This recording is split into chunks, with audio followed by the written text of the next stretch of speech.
ఏ విజయం నీ కోసం నా కోసం ఎటు పోదురా నువ్వు చేసిన కష్టం ఎప్పటికైనా సొంతం రాదురా ఏ విజయం నీ కోసం నా కోసం ఎటు పోదురా నువ్వు చేసిన కష్టం ఎప్పటికైనా సొంతం కాలంతో పయనించేవాడికి కానిది ఏముంది సాధనతోనే సాధ్యమవునని సదాశయంతో సాగరముందుకు రాదురా ఏ విజయం నీ కోసం నా కోసం ఎటు పోదురా నువ్వు చేసిన కష్టం ఎప్పటికైనా సొంతం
ఆకాశంలో అలలాగా పోయే ఆ పక్షులనే చూడు అనుకున్న గమ్యమెంతున్న గాని అవి ఆపవు తమ పరుగు నీ చుట్టూ ఉన్న ప్రతి ఒక్కటి లక్ష్యంతో బతుకుతుంది అది పట్టే వరకు గురి పెట్టునురా తమ శక్తి పెట్టుబడిని రాదురా ఏ విజయం నీ కోసం నా కోసం ఎటు పోదురా నువ్వు చేసిన కష్టం ఎప్పటికైనా సొంతం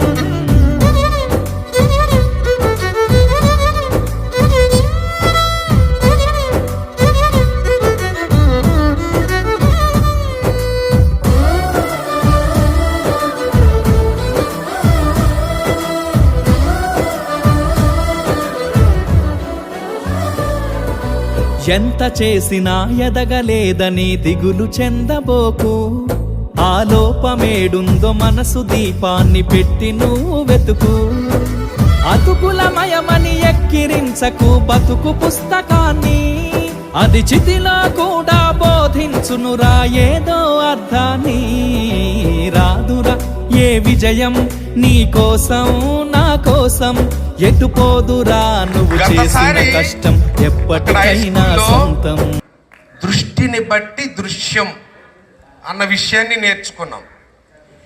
ఈరోజు మనము విద్య ఇంగితము ఈ రెండిటి మధ్య మీకు తేడా తెలియవలసిన అవసరం ఉంది చాలా. విద్య వేరు, అక్షరాస్యత వేరు. పిల్లలు, అక్షరాస్యత అంటే ఏంటంటే సంతకాలు పెట్టడం, అలా ఇలా కొన్ని పేర్లు తీయటం, చిన్న చిన్న పేపర్ ఆ రోజుకి పేపర్ చదివి కాసింత అర్థం చేసుకోవటం, అది అక్షరాస్యత. విద్య అంటే ఏంటంటే మీరంతా అక్షరాస్యులు కారు, మీరు విద్యార్థులు.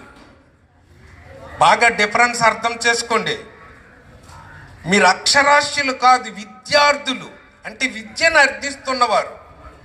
మరి మీకు విద్య అంటే ఏంటో తెలియకపోతే భవిష్యత్తులో మనం ఏం సాధిస్తాం? విద్య అంటే మనిషి ఆలోచన శక్తిని డెవలప్ చేసి, అంటే అభివృద్ధి చేసి, తన కాళ్ళ మీద తనకు నిలబడే విధముగా జీవితాన్ని నడిపించే ఒక సాధనం. చీకటి నిండిన జీవితానికి వెలుగునిచ్చే దీపం విద్య. అడుగడుగున దారి చూపే అమూల్యమైన మంత్రం చదువు.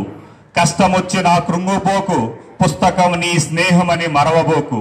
ఈ రోజు చదివిన ప్రతి పేజీ రేపటి గెలుపుకు అవుతుంది పునాది. చిన్న కలలు కాదు విద్యార్థులారా, పెద్ద ఆశలు నింపుకోండి గుండె నిండా. చదువుతోనే మీ జీవితం మారునని చరిత్ర పూటలు తెరిచి చూసుకోండి. చదువుతోనే మీ జీవితం మారునని చరిత్ర పుటలు తెరిచి చూసుకోండి. శ్రమయే ఆయుధం. ఏంటి? శ్రమయే ఆయుధం, చదువే నీ బలం. కాలం చాలా విలువైనది, గడిచిన గడియ తిరిగి రానిది. గడిచిన గడియ తిరిగి రానిది. కాలం నీ కోసం ఎదురు చూడదు. చూస్తుందా మన కోసం? చూస్తుందా? చూడదు. కాలం నీ కోసం ఎదురు చూడదు. నీ ఆనంద క్షణాల్లో కరగక తప్పదు. మొబైల్ చూసుకుంటూ ఉంటావు, ఏంటి రీల్స్, చాలా ఆనందం కలుగుతుంది. రీల్స్ మీద రీల్స్ వస్తుంటే అద్భుతంగా ఉంటాయి, కానీ నీవు ఆనందిస్తున్నావు, కానీ నీ విలువైన సమయం కరిగిపోతుంది. ఆనంద క్షణాల్లో నీ సమయం కరగక తప్పదు. గుడిసెలో పుట్టడం తప్పు కాదు. చాలా మంది అంటారు నేను పేదరికం అండి, తర్వాత ఇప్పుడు కాదు.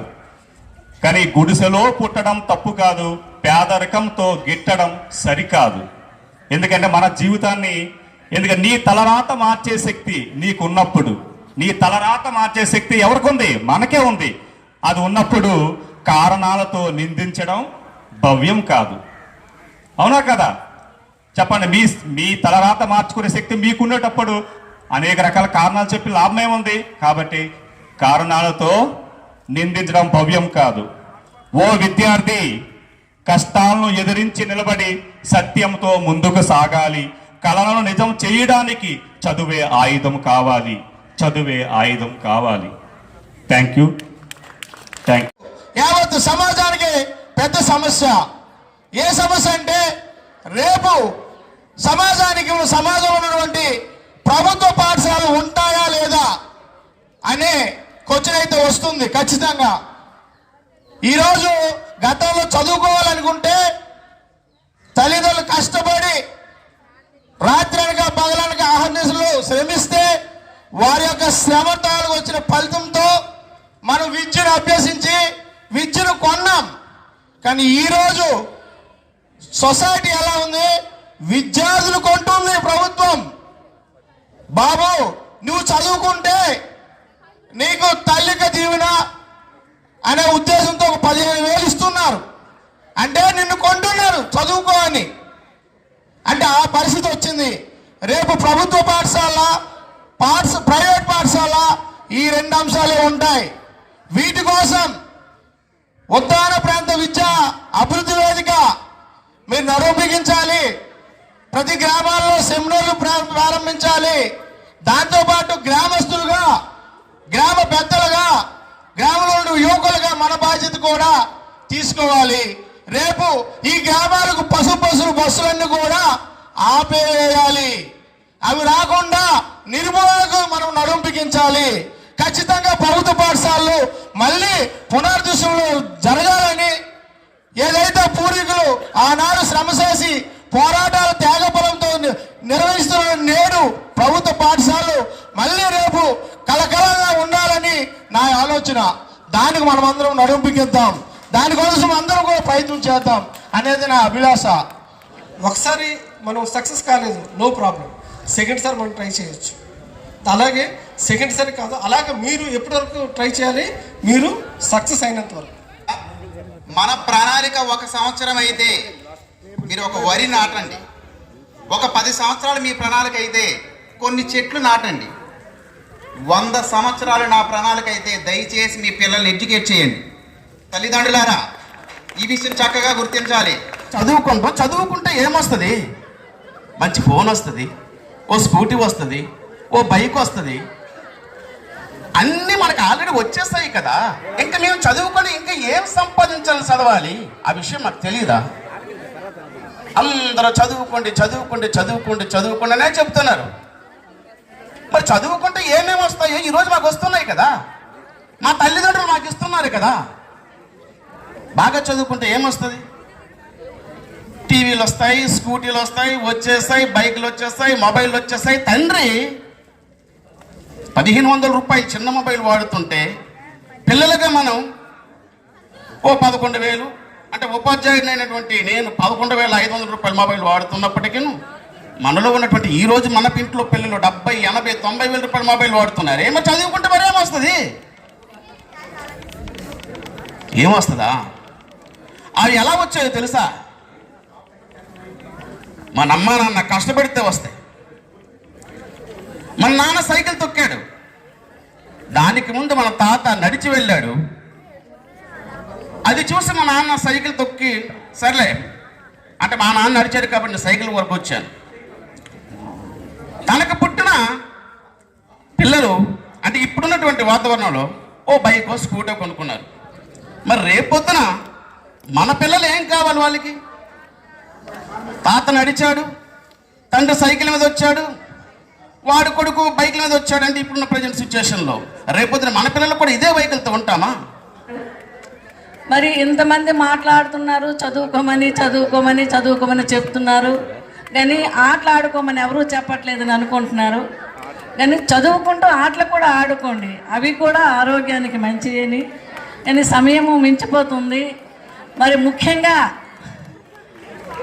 ఈసారి ఈ టాలెంట్ టెస్ట్కి వచ్చిన విద్యార్థుల్లో మగపిల్లలు మాత్రం నిశ్శబ్దంగా ఉన్నారమ్మా, ఆడపిల్లలు మాత్రం చాలా గోల చేస్తున్నారు.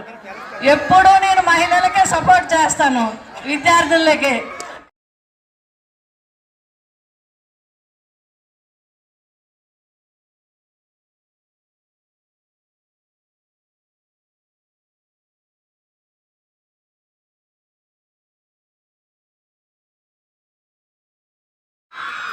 ఈనాటి యూవీవి టాపర్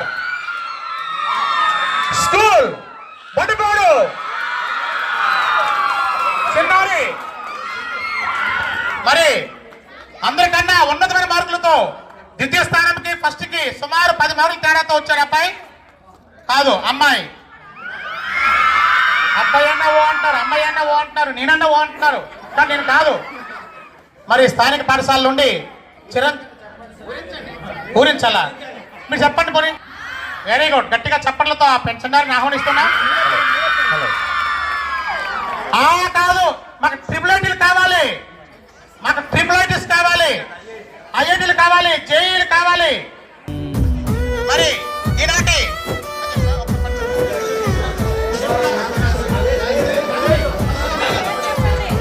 యూవీవి మెగా ప్రతిభా పరీక్ష 2026 టాపర్ వడ్డపాడు జడ్పీహెచ్ఎస్ నుంచి మధ్యల చాందిని. పడిపోయిన చోటుపై వడ్డపాడు వరద వరద. మొదలు 10 మందిలోన మీరు ప్రతిభను ఎప్పటివలే మీ జీవితంలో ఎల్లప్పుడూ ఏలు పట్టి నడిపించునురా ఎదురైన అనుభవాలు, వేల ఏండ్లు వర్ధిల్లునురా నీ విజయ జ్ఞాపకాలు. రాదురా ఏ విజయం నీ కోసం నా కోసం, ఎటుపోదురా నువ్వు చేసిన కష్టం ఎప్పటికైనా సొంతం. కాలంతో పయనించే వాడికి కానిది ఏముంది, సాధనతోనే సాధ్యమవ్వునని సదాశయంతో సాగర ముందుకు. రాదురా ఏ విజయం నీ కోసం నా కోసం, ఎటుపోదురా నువ్వు చేసిన కష్టం ఎప్పటికైనా సొంతం.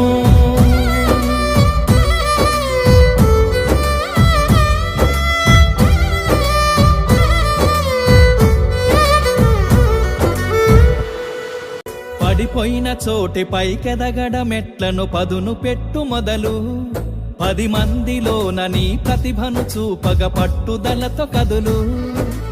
ఏలు పట్టి నడిపించునురా ఎదురైన అనుభవాలు, వేల ఏండ్లు వర్ధిల్లునురా నీ విజయ జ్ఞాపకాలు. రాదురా ఏ విజయం నీ కోసం నా కోసం, ఎటుపోదురా నువ్వు చేసిన కష్టం ఎప్పటికైనా సొంతం. కాలంతో పయనించే వాడికి కానిది ఏముంది, సాధనతోనే సాధ్యమవ్వునని సదాశయంతో సాగర ముందుకు. రాదురా ఏ విజయం నీ కోసం నా కోసం, ఎటుపోదురా నువ్వు చేసిన కష్టం ఎప్పటికైనా సొంతం.